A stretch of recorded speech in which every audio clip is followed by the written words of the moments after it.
The Chronicles of Amber, Book 4, The Hand of Oberon, read by Geoff. Chapter 1. A bright flash of insight to match that peculiar sun. There it was, displayed within that light, a thing I had only seen self-illuminated in darkness up until then. The pattern. The great pattern of amber cast upon an oval shelf beneath/above a strange sky sea. And I knew, perhaps, by that within me which bound us, that this had to be the real one. Which meant that the pattern in amber was but its first shadow. Which meant that amber itself was not carried over into places beyond the realm of amber, Rebma, and Tir Nanoth. Meaning, then, that this place to which we had come was, by the law of precedence and configuration, the real amber. I turned to a smiling Ganelon, his beard and wild hair molten in the merciless light. "How did you know?" I asked him. "You know I'm a very good guesser, Corbin," he replied. "And I recall everything you ever told me about how things work in amber, how its shadow and those of your struggles are cast across the worlds. I often wondered, in thinking of the Black Road, whether anything could have cast such a shadow into amber itself. And I imagined that such a something would have to be extremely basic, powerful, in secret." He gestured to the scene before us. "Like that." "Continue," I said. His expression changed and he shrugged. "So there had to be a layer of reality deeper than your amber," he explained, "where the dirty work was done. Your patron beast led us to what seems to be such a place, and that blot on the pattern looks to be the dirty work. You agreed?" I nodded. "It was your perceptiveness rather than the conclusion itself which stunned me so," I said. "You beat me to it," admitted Random, off to my right, "but the feeling has found its way into my intestines, to put it delicately. I do believe that somehow that is the basis of our world down there." "An outsider can sometimes see things better than one who is part of them," Ganelon offered. Random glanced at me and returned his attention to the spectacle. "Do you think things will change any more?" he asked, "if we go down for a closer look?" "Only one way to find out," I said. "Single file, then," Random agreed. "I'll lead." "All right." Random guided his mount to the left, the right, the left again, in a long series of switchbacks which zigged us and zagged us across most of the face of the wall. Continuing in the order we had maintained all day, I followed him, and Ganelon came last. "Seems stable enough now," Random called back. "So far," I said. "Some sort of opening in the rocks below." I leaned forward. There was a cave mouth back to the right, on level with the oval plane. Its situation was such that it had been hidden from sight when we had occupied our higher position. "We pass fairly near it," I said. "Quickly, cautiously, and silently," Random added, drawing his blade. I unsheathed Grayswandir, and one turn back above me, Ganelon drew his own weapon. We did not pass the opening, but turned leftward once more before we came to it. We moved within 10 or 15 feet of it, however, and I detected an unpleasant odor which I could not identify. The horses must have done a better job of it, though, or been pessimists by nature, because they flattened their ears, widened their nostrils, and made alarmed noises while turning against the reins. They calmed, however, as soon as we had made the turn and begun moving away once again. They did not suffer a relapse until we reached the end of our descent and moved to approach the damaged pattern. They refused to go near it. Random dismounted. He advanced to the edge of the design, paused, and stared. After a time, he spoke without looking back. "It follows that the damage was deliberate," he said, "from everything else that we know." "It seems to follow," I said. "It's also obvious that we were brought here for some reason." "I'd say so." "Then it does not take too much imagination to conclude that our purpose for being here is to determine how the pattern was damaged and what might be done to repair it." "Possibly. What is your diagnosis?" "Nothing yet." He moved along the perimeter of the figure, off to the right where the smear effect began. I resheathed my blade and prepared to dismount. Ganelon reached over and took hold of my shoulder. "I can make it myself," I began. "But, Corwin," he said, ignoring my words, "there does appear to be a small irregularity toward the middle of the pattern. It does not look like something that belongs." "Where?" He pointed, and I followed the gesture. There was some foreign object near the center. A stick? A stone? A stray bit of paper? It was impossible to tell from this distance. "I see it," I said. We dismounted and headed toward Random, who was by then crouched at the extreme right of the figure, examining the discoloration. "Ganelon spotted something out toward the center," I said.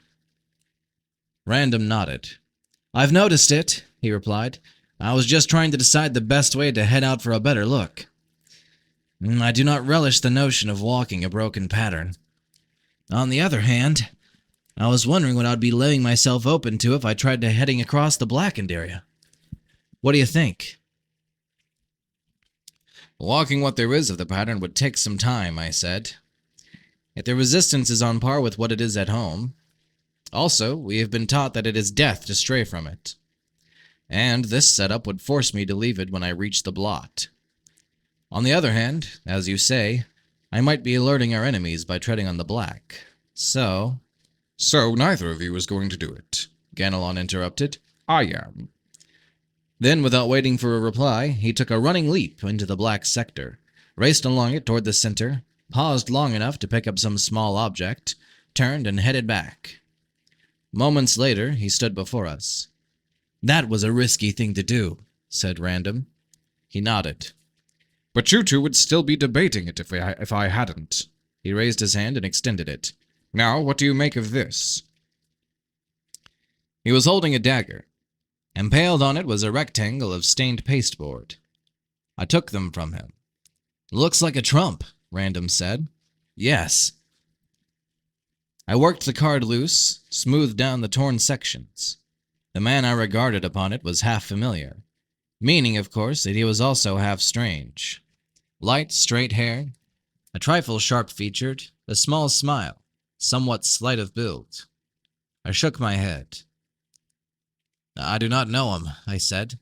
"Let me see." Random took the card from me and frowned at it. "No," he said after a time, "I don't either. It almost seems as though I should, but no." At that moment, the horses renewed their complaints with much more forcefully, and we needed but turn part way to learn the cause of their discomfort. In that it had chosen that very moment to emerge from the cave. "Damn," said Random. I agreed with him. Ganelon cleared his throat, took forth his blade.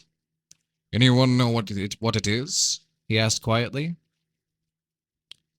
My first impression of the beast was that it was snake-like, both from its movements and because of the fact that its long, thick tail seemed more a continuation of its long, thin body more than a mere appendage.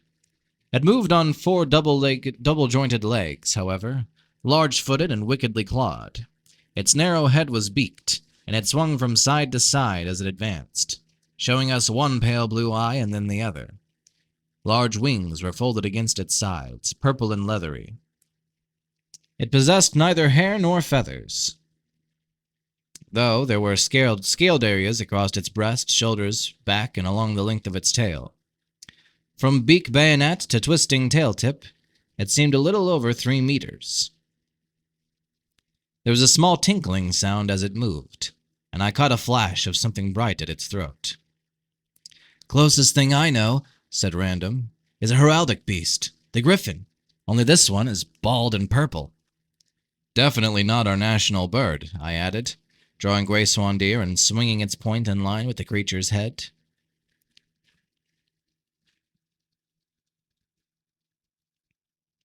The beast darted a red, forked tongue. It raised its wings a few inches, then let them fall.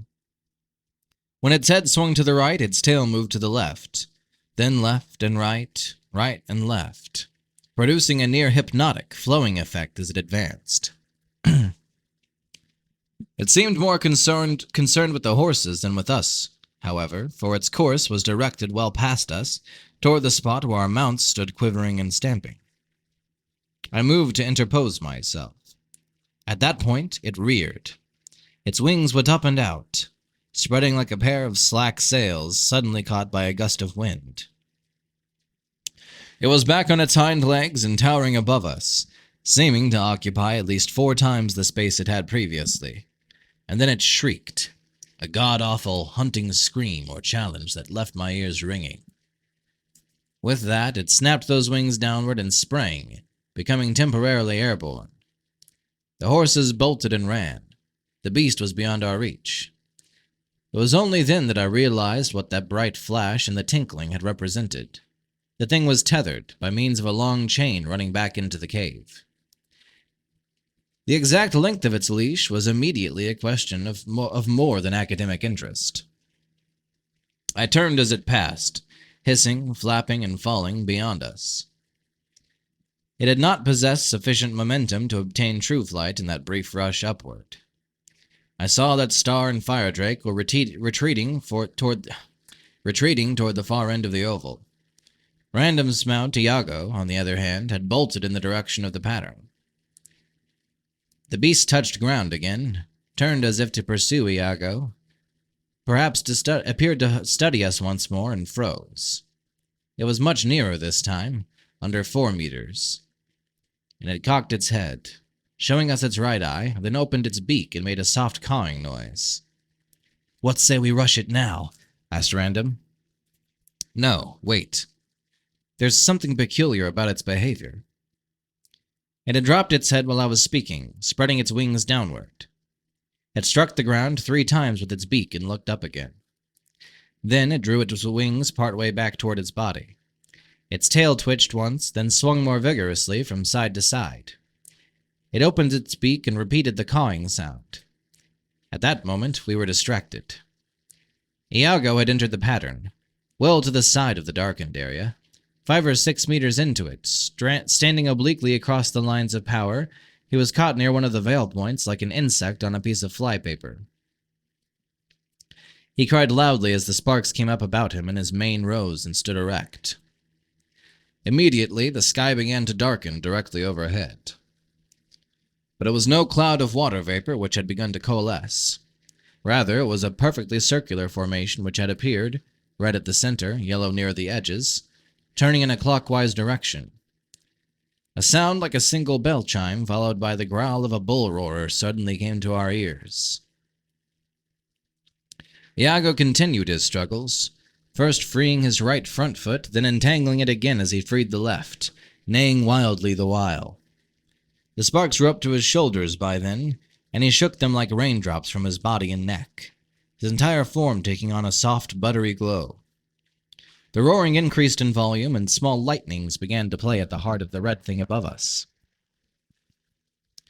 A rattling noise caught my attention at that moment, and I glanced downward to discover that the purple griffin had slithered past and moved to interpose itself between us and the loud red phenomenon.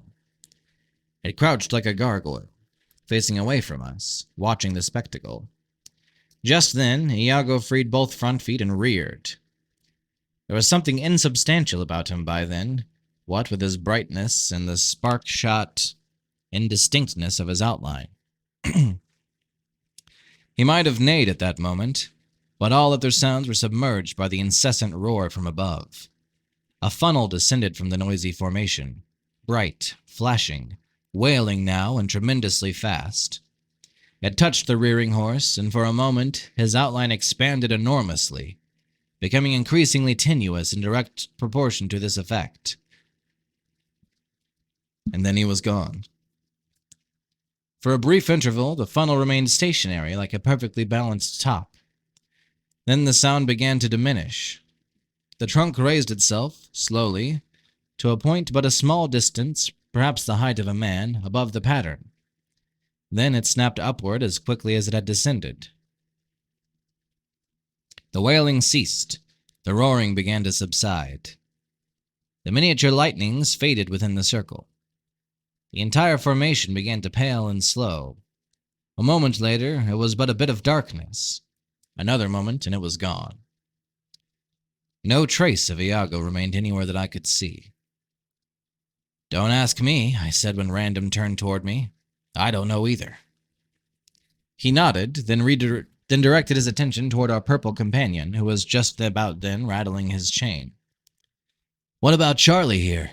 he asked, fingering his blade. "I had the distinct impression he was trying to protect us," I said, taking a step forward. "Cover me. I want to try something." "You sure you can move fast enough?" he asked. "With that side—" "Don't worry," I said, a trifle more heartily than necessary, and I kept moving. He was correct about my left side, where the healing knife wound still ached dully and seemed to exercise a drag on my movements. But Grace Wandir was still in my right hand, and this was one of those occasions when my trust in my instincts was running high. I had relied on this feeling in the past with good results. There are times when such gambles just seem to be in order. Random moved ahead and to the right. I turned sidewise and extended my left hand as you would in introducing yourself to a strange dog, slowly. Our heraldic companion had risen from its crouch and was turning. It faced us again and studied Ganelon off to my left. Then it regarded my hand. It lowered its head and repeated the ground-striking movement, cawed very softly, a small bubbling sound. Raised its head and slowly extended it. It wagged its great tail, touched my fingers with its beak, and then repeated the performance. Carefully, I placed my hand on its head. The wagging increased. Its head remained motionless. I scratched it gently about the neck, and it turned its head slowly then, as if enjoying it. I withdrew my hand and dropped back a pace. "I think we're friends," I said softly. "Now you try it, Random." "Are you kidding?" "No, I'm sure you're safe. Try it." "What will you do if you're wrong?" "Apologize." "Great." He advanced and offered his hand. The beast remained friendly. "All right," he said half a minute or so later, still stroking its neck. "What have we proved?" "That he is a watchdog." "Well, what is he watching?" "The pattern, apparently." "Offhand, then," said Random, moving back, "I would say that his work leaves something to be desired." He gestured at the dark area. "Which is understandable if he is this friendly to anyone who doesn't eat oats and whinny." "My guess is that he is quite selective. It is also possible that he was set here after the damage was done, to defend against further unappreciated activity." "Who set him?" "I'd like to know myself. Someone on our side, apparently." "You can now test your theory further by letting Ganelon approach him." Ganelon did not move. "It may be that you have a family smell about you," he finally said, "and he only favors Amberites. So I will pass, thank you." "All right, it is not that important. Your guesses have been good so far. How do you interpret events?" "Of the two factions out for the throne," he said, "that composed of Brand, Fiona, and Blaze was, as you said, more aware of the nature of the forces that play about Amber. Brand did not supply you with particulars, unless you omitted some incidents he might have related. But my guess is that this damage to the pattern represents the means by which their allies gained access to your realm. One or more of them did that damage, which provided the dark route. If the watchdog here responds to a family smell, or some other identifying information you all possess, then he could actually have been here all along and not seen fit to move against the despoilers." "Possibly," Random observed. "Any idea how it was accomplished?" Perhaps," he replied. "I will let you demonstrate it for me if you are willing." "What does it involve?" "Come this way," he said, turning and heading over to the edge of the pattern. I followed him. Random did the same. The watch griffin slunk at my side. Ganelon turned and extended his hand. "Corbin, may I trouble you for that dagger I fetched us?" "Here," I said, drawing it from my belt and passing it over. "I repeat, what does it involve?" Random inquired. The blood of amber, Ganelon replied. I'm not so sure I like this idea, Random said. All you have to do is prick your finger with it, he said, extending the blade, and let a drop fall upon the pattern. What will happen? Let's try it and see. Random looked at me. What do you say? He asked. Go ahead.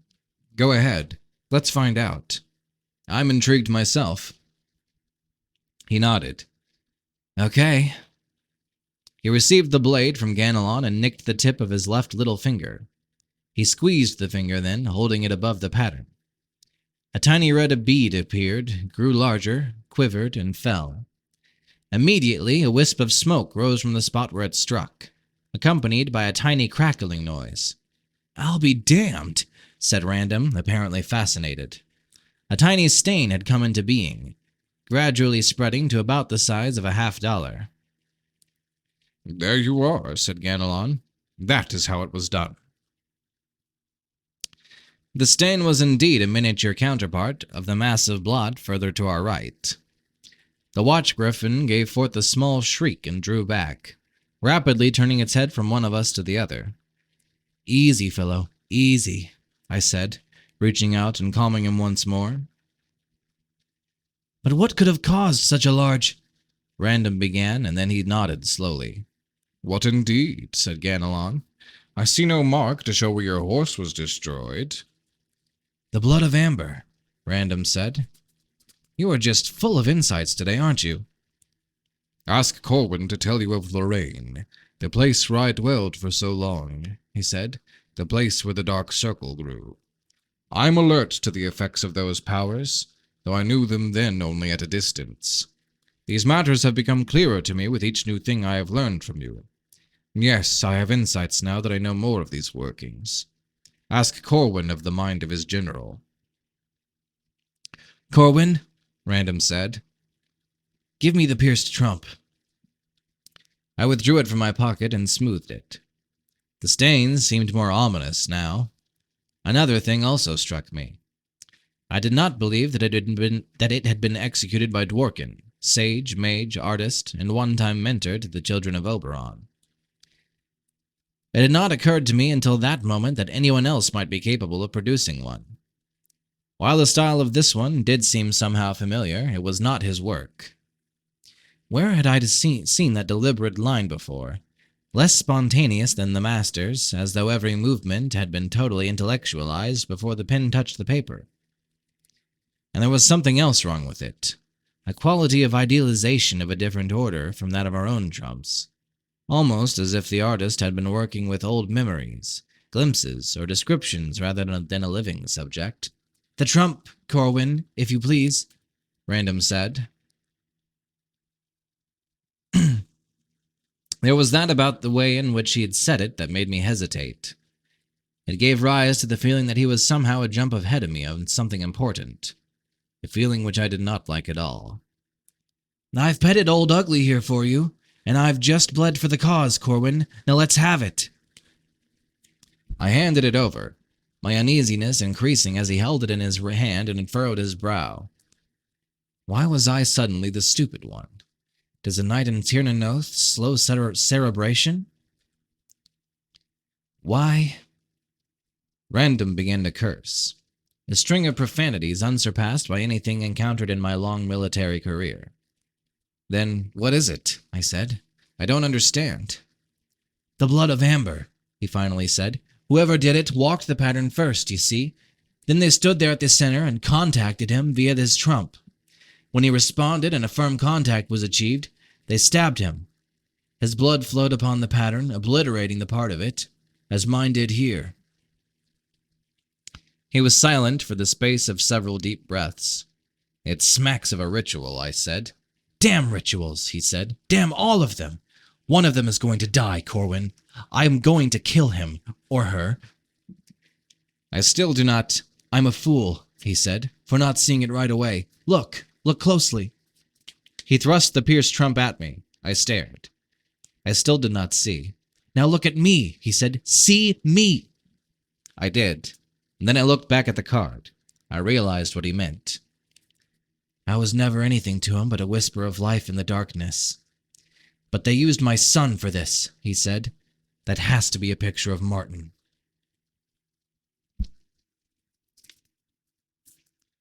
Hold on. I'm considering doing a double chappy, but I have to know how many pages this next chapter is going to be. 10 more pages! Yeah, let's do it.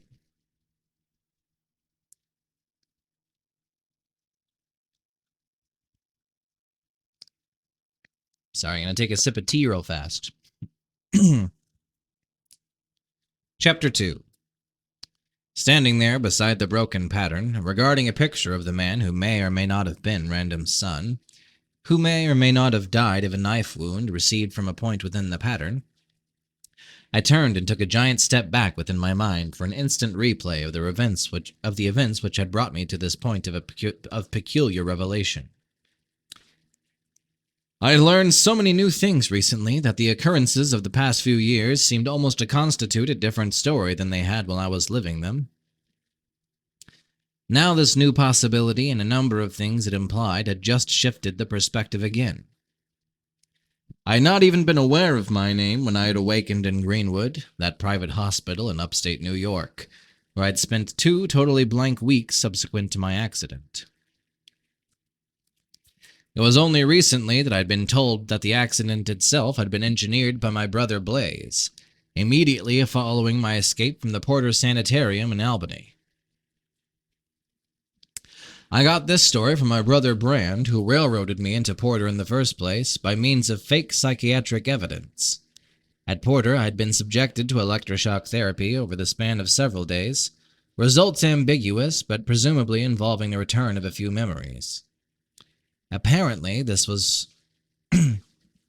what had scared Blaze into making the attempt on my life at the time of my escape, shooting out a couple of my tires on a curve above a lake.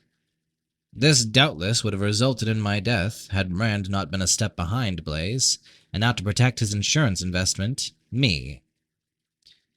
He said he had gotten word to the cops and dragged me out of the lake and administered first aid until help arrived.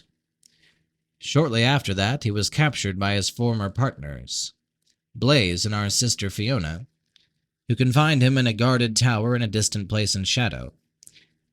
There had been 2 cabals, plotting and counterplotting after the throne, treading on one another's heels, breathing down one another's necks, and doing anything else to one another that might suggest itself at that range. Our brother Eric, backed by brothers Julian and Cain, had been preparing to take the throne long left vacant by the unexplained absence of our father, Oberon. Unexplained to Eric, Julian, and Cain, that is. To the other group, consisting of Blaze, Fiona, and, formerly, Brand, it was not unexplained because they were responsible for it. They had arranged for this state of affairs to come into being in order to open the way for Blaze's accession to the throne. But Brand had committed a tactical error in attempting to obtain Cain's assistance in their play for the throne, and that Cain decided a better deal obtained in upholding Eric's part. This left Brand under close scrutiny, but did not immediately result in the betrayal of his partner's identities. At about that time, Blaze and Fiona decided to employ their secret allies against Eric. Brand had demurred in this, fearing the strength of those forces, and as a result had been rejected by Blaze and Fiona. With everyone on his back, then, he had sought to upset the balance of powers completely by journeying to the Shadow Earth, where Eric had left me to die centuries before. It was only later that Eric had learned that I had not died, but was possessed of total amnesia, which was almost as good, had set Sister Flora to watch over my exile, and hoped that that was the last of it. Brand later told me that he had gotten me committed to Porter in a desperate move to restore my memory as a preliminary to my return to Amber. While Fiona and Blaze had been dealing with Brand, Eric had been in touch with Flora. She had arranged for my transfer to Greenwood from the clinic to which the police had taken me, with instructions to keep me narcotized, while Eric began arrangements for his coronation in Amber. Shortly thereafter, our brother Random's idyllic existence in Texarami was broken when Brand managed to send him a message outside the normal family channels, i.e. the Trumps, requesting deliverance. While Random, who was blissfully nonpartisan in the power struggle, was about this business, I managed to deliver myself from Greenwood, still relatively unmemoried. Having obtained Flora's address from Greenwood's frightened director, I betook myself to her place in Westchester, engaged in some elaborate bluffing, and moved in as a house guest. Random, in the meantime, had been less than successful in his attempt to rescue Brand. Slaying the snaky warden of the tower, he had to flee its inner guards, utilizing one of the region's strangely mobile stones. The Rocks, a hardy brand of not-quite-human guys, had succeeded in pursuing him through shadow, however, a feat normally impossible for most non-Amberites. Random then fled to the Shadow Earth, where I was guiding Flora along the paths of misunderstanding while attempting to locate the proper route to enlightenment as to my own circumstances. Crossing the continent in response to my assurance that he would be under my protection, Random had come in believing that his pursuers were my own creatures. When I helped him destroy them, he was puzzled but unwilling to raise the issue while I seemed engaged in some private maneuver throneward. In fact, he had easily been tricked into conveying me back to Amber through Shadow. This venture had proved beneficial in some respects, while much less satisfactory in others.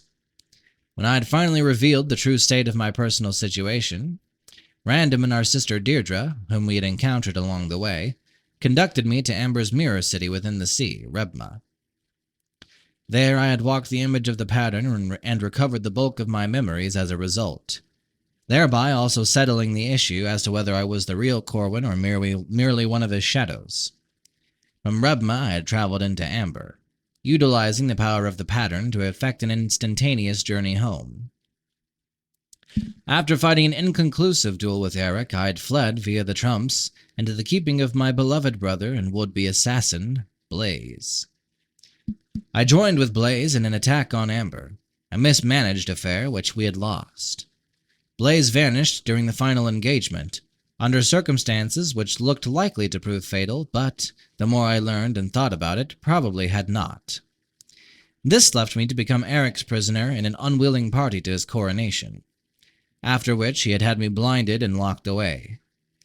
A few years in the dungeons of Amber had seen a regeneration of my eyes, in direct proportion to the deterioration of my state of mind. It was only the accidental appearance of my dad's old advisor Dworkin, worse off mentally than myself, which had led to a way of escape. After that, I set about recovering, and I resolved to be more prudent the next time I went after Eric. I journeyed through Shadow toward an old land where I had once reigned, Avalon, with plans to obtain there a substance of which I alone among Amberites was aware. A chemical unique in its ability to undergo detonation in amber. En route, I had passed through the land of Lorraine, there encountering my old exiled Avalonian general Ganelon, or someone very much like him. I remained because of a wounded knight, a girl, and a local menace peculiarly similar to a thing occurring in the vicinity of Amber herself. A growing black circle, somehow related to the black road our enemies traveled. A thing for which I held myself partly responsible because of a curse I had pronounced at the time of my blinding. I won the battle, lost the girl, and traveled to Avalon with Ganelon. The Avalon we reached, we quickly learned, was under the protection of my brother Benedict, who had been having troubles of his own with the situation, possibly akin to the Black Circle and Black Road menaces. Benedict had lost his right arm in the final engagement, but had been victorious in his battle with the Hellmaids. He had warned me to keep my intentions toward Amber and Eric pure, and had then allowed us the hospitality of his manor while he remained for a few days more in the field. It was at this place that I met Dara. Dara told me she was Benedict's great-granddaughter, whose existence had been kept secret from Amber. She drew me out as far as she could on Amber, the pattern, the Trumps, and our ability to walk in shadow. She was also an extremely skilled fencer. We indulged in a bit of casual lovemaking on my return from a hell ride to a place where I obtained a sufficient quantity of rough diamonds to pay for things I was going to need for my assault on Amber. The following day, Ganelon and I picked up our supply of the necessary chemicals and departed for the Shadow Earth, where I had spent my exile, there to obtain automatic weapons and ammunition manufactured to my specifications. En route, we had some difficulties along the Black Road, which seemed to have extended its scope of influence among the worlds of shadow. We were equal to the troubles it presented, but I almost perished in a duel with Benedict, who had pursued us through a wild hell ride. Too angry for argument, he had fought me through a small wood, still a better man than I, even wielding his blade left-handed. I'd only managed to best him by means of a trick involving a property of the Black Road of which he was unaware. I had been convinced that he wanted my blood because of the affair with Dara, but no. In the few words that passed between us, he had denied any knowledge of the existence of such a person. Instead, he had come after us, convinced that I had murdered his servants. Ganelon now indeed located some fresh Now Ganelon had indeed located some fresh corpses in the wood at Benedict's place, but we had agreed to forget about them, having no idea as to their identities and no desire to complicate our existence any further. Leaving Benedict in the care of Brother Gerard, whom I had summoned via his trump from Amber, Ganelon and I proceeded to the Shadow Earth, armed ourselves, recruited a strike force in Shadow, and headed off to attack Amber. But upon our arrival, we discovered that Amber was already under attack by creatures which had come in along the Black Road. My new weapons quickly turned the tide in Amber's favor, and my brother Eric died in that battle, leaving me his problems, his ill will, and the Jewel of Judgment, a weather-controlling weapon he had used against me when Blaze and I had attacked Amber. At that point, Dara showed up, swept on by us, rode into Amber, found her way to the pattern, and proceeded to walk it.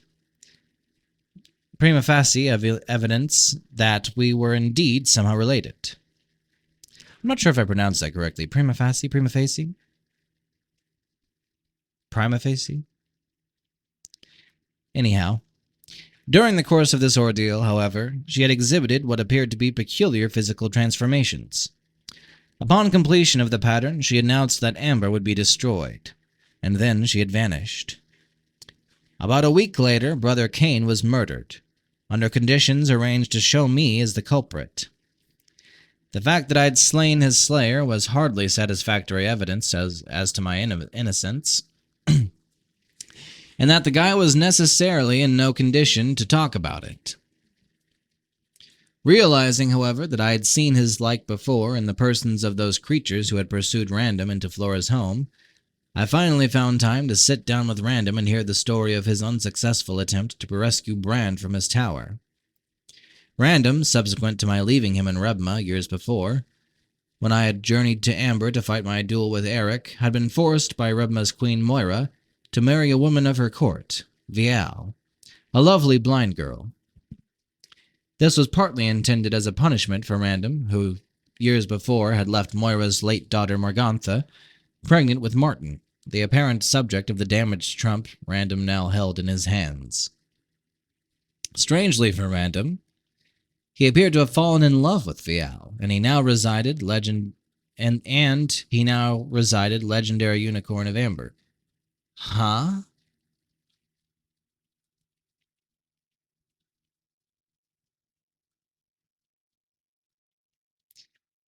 I don't think I read that sentence right, but I'm just going to keep going. The cadence was definitely off, and I'm not sure if there was a typo and they meant and the now resided legendary unicorn of Amber. And he now resided legendary unicorn of Amber.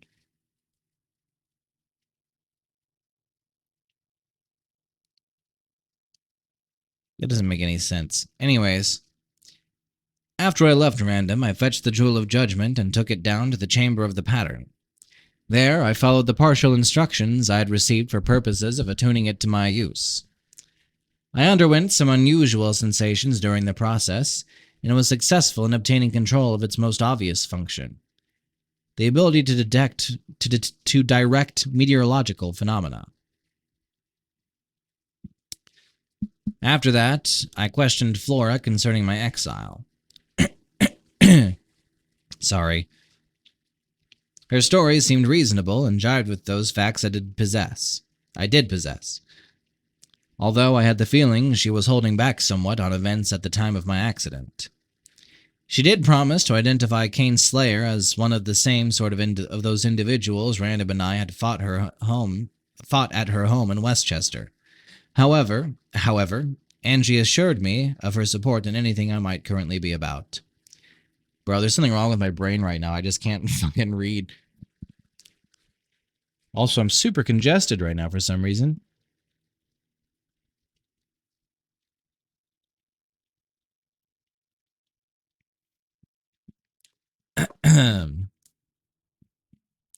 Let's see.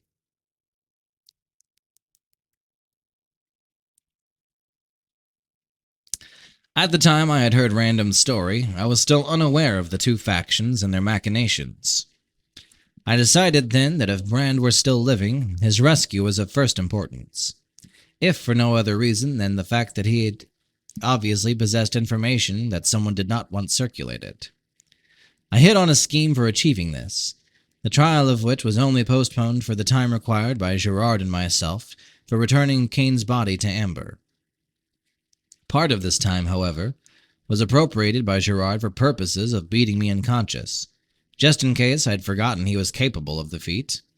To add weight to his words, when he informed me that he would personally kill me should it turn out that I was the author of Amber's present woes.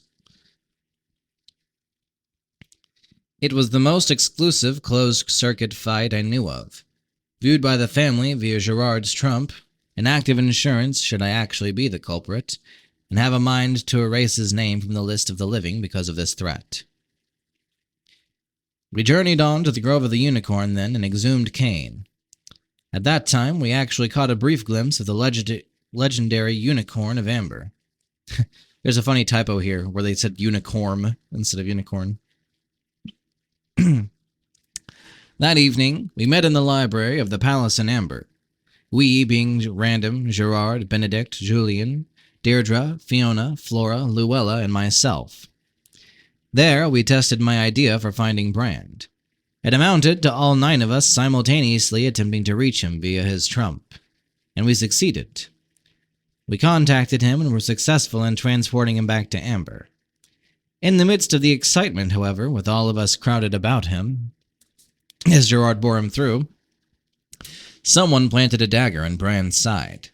Gerard immediately elected himself attending physician and cleared the room. The rest of us moved to a downstairs sitting room, there to backbite and discuss events. During this time, Fiona advised me that the Jewel of Judgment might represent a hazard in situations of prolonged exposure, suggesting the possibility that it, rather than his wounds, might have been the cause of Eric's death. One of the first signs, she believed, was a distortion of one's time sense, an apparent slowdown of temporal sequence, actually representing a speed-up of physiological events. I resolved to be more cautious with it, and that she was more conversant with these matters than the rest of us, having once been an advanced pupil of Dworkin's. And perhaps she was correct. Perhaps there was such an effect in operation later that evening when I returned to my own quarters. At least it seemed as if the person who attempted to kill me was moving a trifle more slowly than I would have myself under similar circumstances. At that, the stroke was almost successful. The blade caught me in the side and the world went away. Leaking life, I awoke in my old bed in my old home on the Shadow Earth, where I dwelled for so long as Carl Corey. How I had been returned, I had no idea. I crawled outside and into a blizzard. Clinging precariously to consciousness, I cached the Jewel of Judgment in my old compost heap. For the world did indeed seem to be slowing down about me. Then I made it to the road to try flagging down a passing motorist. It was a friend and former neighbor, Bill Roth, who found me there and drove me to the nearest clinic. There, I was treated by the same doctor who had attended me years before at the time of my accident. He suspected that I might be a psychiatric case, as the old record did reflect that faked state of affairs. Bill showed up later, however, and set a number of things right. An attorney, he had grown curious at the time of my disappearance and done some investigating. He had learned about my fake certification and my successive escapes. He even possessed details on these matters and on the accident itself. He still felt there was something strange about me, but it did not really bother him that much. Later, Random contacted me via my Trump and advised me that Brand had come around and was asking for me. With Random's assistance, I returned to Amber. I went to see Brand. It was then that I learned of the nature of the power struggle which had been going on about me, and the identities of the participants. His story, together with what Bill had told me back on the Shadow Earth, finally brought some sense and coherence to occurrences of the past several years. He also told me more concerning the nature of the danger we currently faced. I did nothing the following day, ostensibly for purposes of preparing myself for a visit to Tiernan Oath. Actually, to buy additional time in which to recover from my injury. This commitment made, however, it had to be kept. I did journey to the city in the sky that night, encountering a confusing collection of signs and portents, signifying perhaps nothing, and collecting a peculiar mechanical arm from the ghost of my brother Benedict while I was about it. Returned from this excursion on high, I breakfasted with Random and Ganelon before setting out across Colvir to return home. Slowly, bewilderingly, the trail began to change about us. It was as though we were walking in shadow, a well-nigh impossible feat this near to Amber. When we reached this conclusion, we tried to alter our course, but neither Random nor I was able to affect the changing scene. About that time, the unicorn put in an appearance. It seemed to want us to follow it, and so we did. It had led us through a kaleidoscopic series of changes until finally we had arrived at this place, where it abandoned us to our present devices. Now, with this entire sequence of events tumbling through my head, my mind moved about the peripheries, pushed its way forward, returned to the words Random had just spoken. I felt that I was slightly ahead of him once more. For how long this state of affairs might last, I did not know. But I realized where I had seen work by the same hand which had executed the pierced trump. Brand had often painted when he was entering one of his melancholy periods, and his favorite techniques came to mind as I recalled canvas after canvas he had brightened or darkened. Add to this his campaign of years before to obtain recollections and descriptions from everyone who had known Martin. While Random had not recognized his style, I wondered how long it might be before he began thinking as I just had about the possible ends of Brand's information gathering. Even if his hand had not actually propelled the blade, Brand was party to the act by providing the means. I knew Random well enough to know that he meant what he had said. He would try to kill Brand as soon as he saw the connection, and this was going to be more than awkward.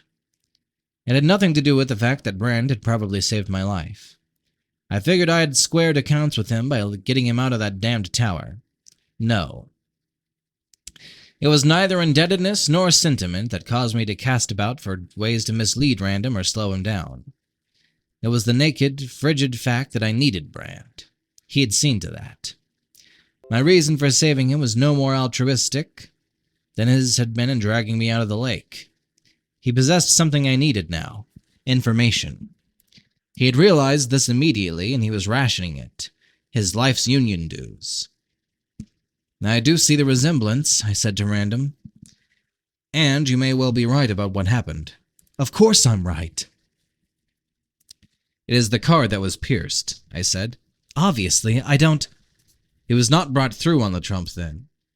The person who did it therefore made contact, but was unable to persuade him to come across." "So?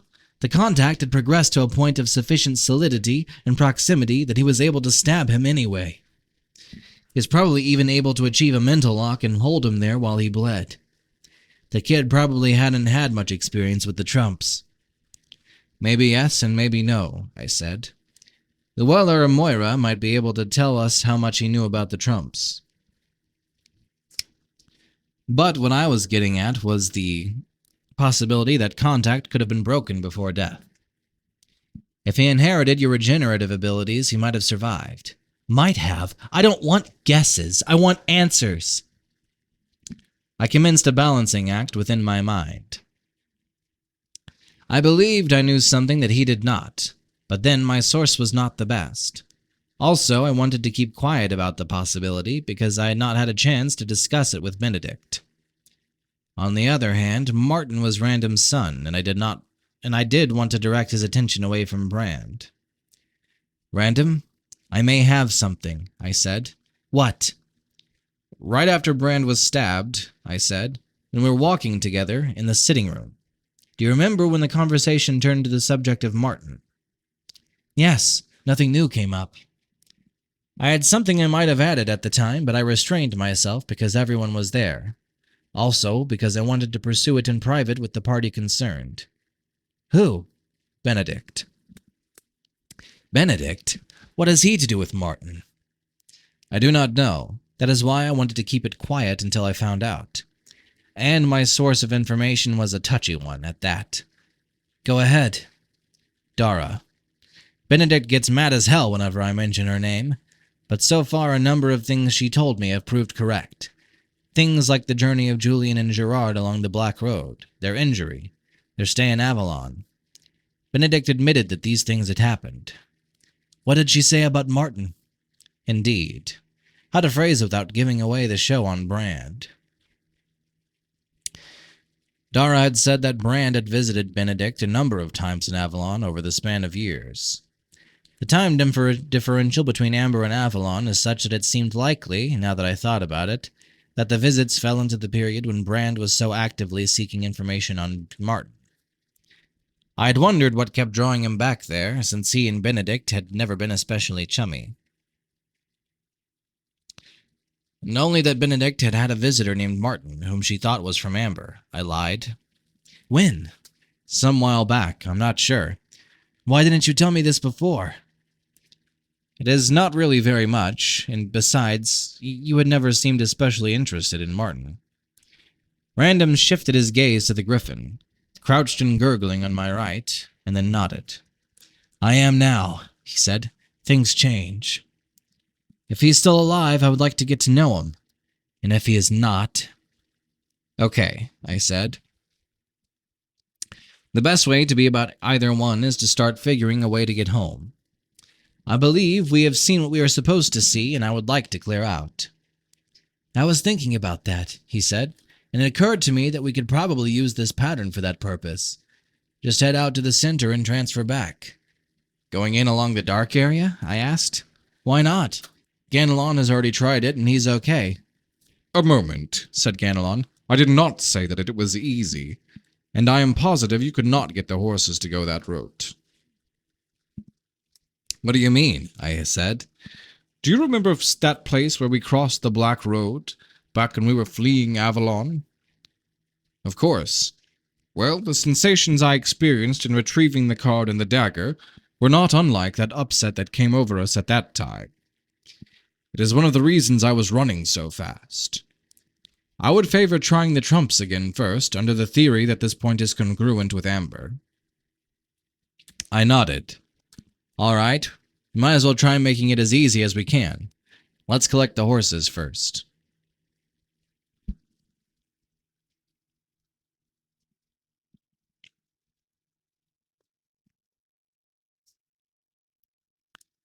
I lost my spot.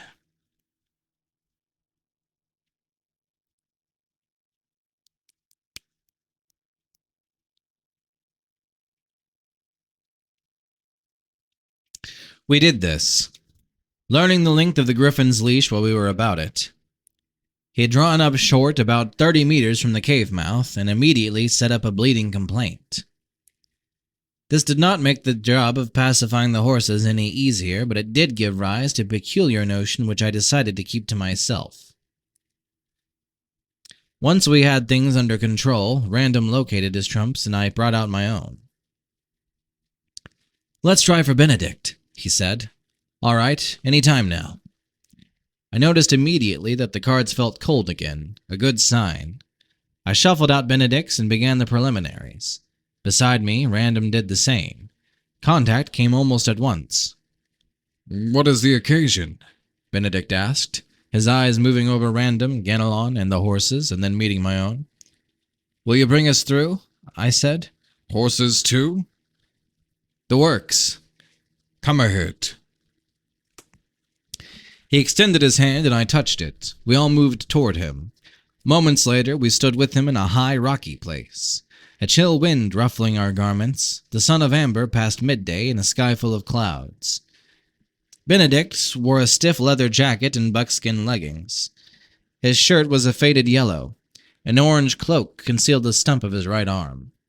He tightened his long jaw and peered down at me.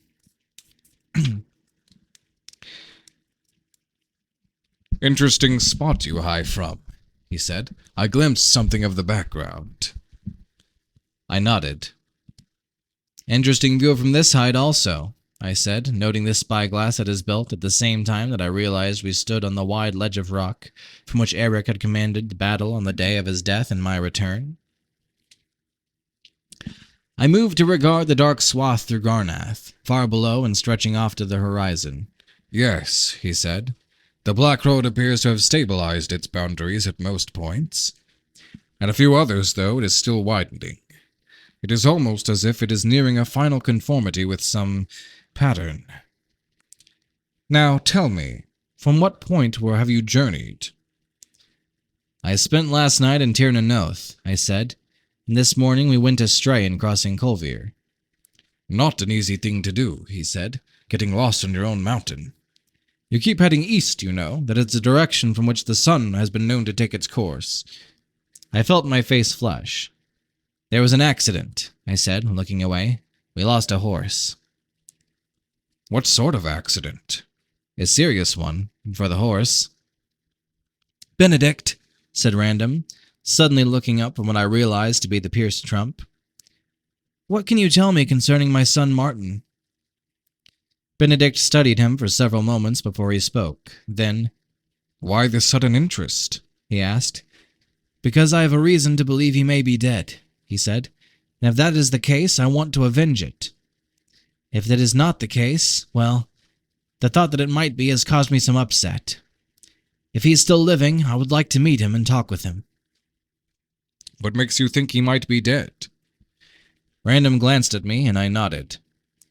Start with breakfast, I said. While he is doing that, I'll find us lunch, said Ganelon, rummaging in one of the bags. The unicorn showed us the way, Random began.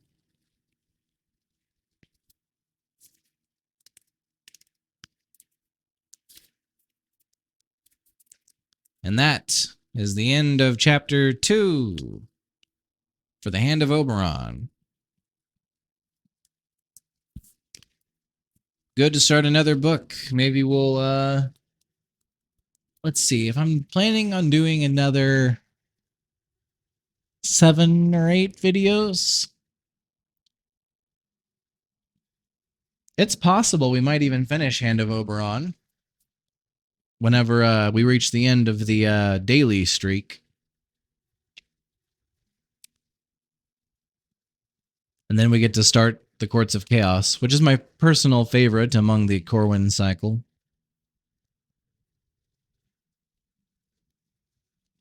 Anyhow, I think that's about it. I don't really have anything else to add here.